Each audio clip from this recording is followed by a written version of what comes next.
के इस प्रोग्राम को आगे बढ़ाते हुए हमारे बीच राजस्थान की बहुत ही मशहूर व मारूफ शख्सियत जो कानपुर और दिल्ली में IAS की कोचिंग चलाते हैं, जामिया हिदायत के नाम पर रामगढ़ बोर्ड पर बहुत बड़ा स्कूल और यूनिवर्सिटी का अलम उठाए हुए हैं। इमाम रब्बानी स्कूल की मुनासिबत से जयपुर में बहुत सारे तलबा और तालिबात को तालीम से न सिर्फ रोशनास कराते हैं बल्कि उनको राह नजात की तरफ ले जाते हैं। उनकी बेटी वो वाइस चेयरमैन इमाम रब्बानी ग्रुप ऑफ स्कूल्स की हैसियत से समरा सुल्ताना जी डॉक्टर हमारे साथ मौजूद हैं। मैं गुजारिश करूंगा उनसे कि वो आएँ और थोड़ी देर में महिलाओं की नुमाइंदगी बहुत ज़रूरी है, वरना हमारा समाज वैसे ही पिछड़ रहा है और पिछड़ जाएगा और इनकी मौजूदगी से तो तालीम बहुत आगे जाएगी।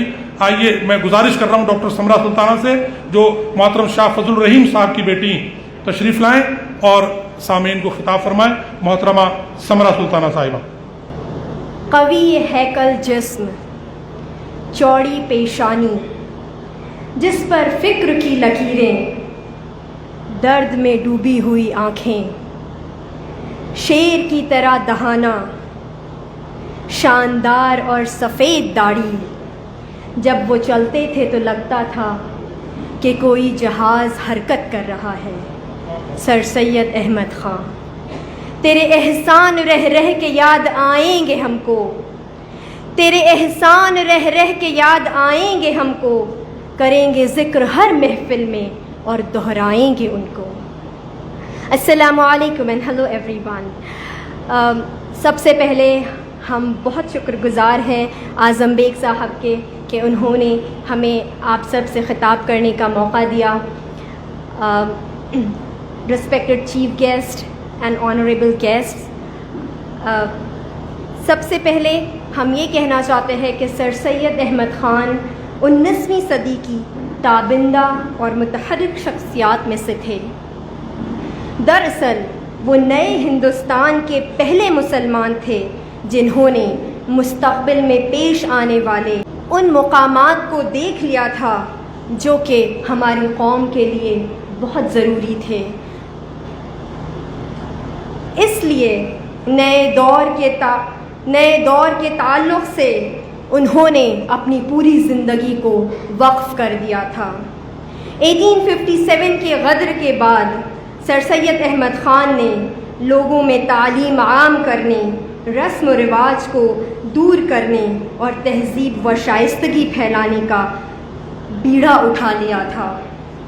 इन्होंने अपनी सारी ज़िंदगी जदीद तालीम के लिए सर्फ कर दी थी और वो ये कहा करते थे, बार बार कहा करते थे कि मेरी इन काविशों का मकसद क्लर्क्स पैदा करना नहीं है, बल्कि मेरी इन काविशों का मकसद ये है कि मैं ऐसी कौम पैदा करना चाहता हूँ जिसका मुस्तक़बिल रोशन हो, तरक्की करने का जज्बा हो और वक्त के तकाज़ों को पूरा करने का अहम ले सके। मैं ऐसी कौम बनाना चाहता हूँ। लोगों ने उनके ऊपर बहुत तहमतें लगाईं, उनको बुरा भला कहा, उनके ऊपर फतवे दिए बहुत सारे लोगों ने, लेकिन उन्होंने इन सब को बहुत हिम्मत के साथ, इन सब परेशानियों का बहुत हिम्मत के साथ सामना किया।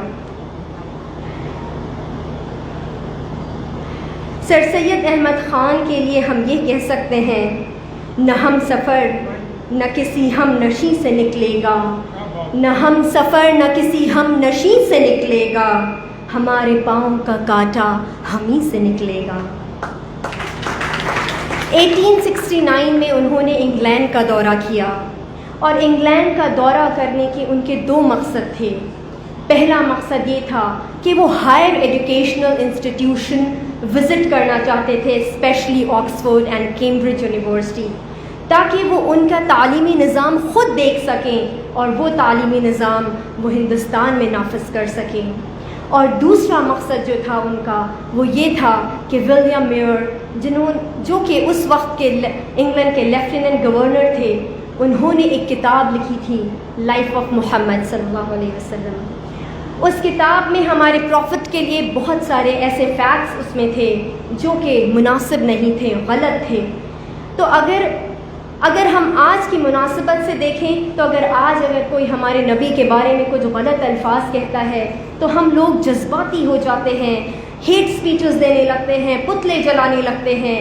لیکن سر سید نے انگلینڈ کا دورہ کرا تاکہ وہاں کے کتب خانوں میں اس کے ریفرنسز ڈھونڈ سکیں، اور سر سید نے کہا کہ لفظ کا جواب لفظ سے دیا جانا چاہیے، علم کا جواب علم سے دیا جانا چاہیے، اور کتاب کا جواب کتاب سے دیا جانا چاہیے. میں دے رہا ہوں تجھے خود سے اختلاف کا حق، میں دے رہا ہوں تجھے خود سے اختلاف کا حق. یہ اختلاف کا حق ہے، مخالفت کا نہیں. سر سید احمد خان کے بارے میں جتنا کہا جائے اتنا کم ہے.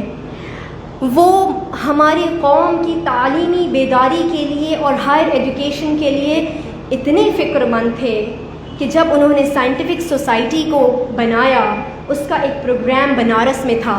اس کا ایک چھوٹا سا واقعہ ہم ذکر کر کے ہم اختتام کریں گے. وہ بنارس میں تھے اور ان کے ایک دوست نواب محسن الملک، جو کہ ان کے دوست بھی تھے، ان کے ساتھ تھے. وہ ایک دن پہلے بنارس پہنچ گئے تھے تو سر سید نے اپنے ہی کمرے میں ان کی پلنگ بچھوا لی. رات میں 11 بجے تک ملک میں مسلمانوں کی تعلیمی سرگرمیوں کی گفتگو ہوتی رہی. پھر محسن الملک جب رات میں 2 بجے ان کی آنکھ کھلی تو انہوں نے دیکھا کہ سر سید نہیں ہے کمرے میں. وہ باہر گئے، دیکھا تو سر سید برآمدے میں ٹہل رہے تھے اور زار و قطار رو رہے تھے.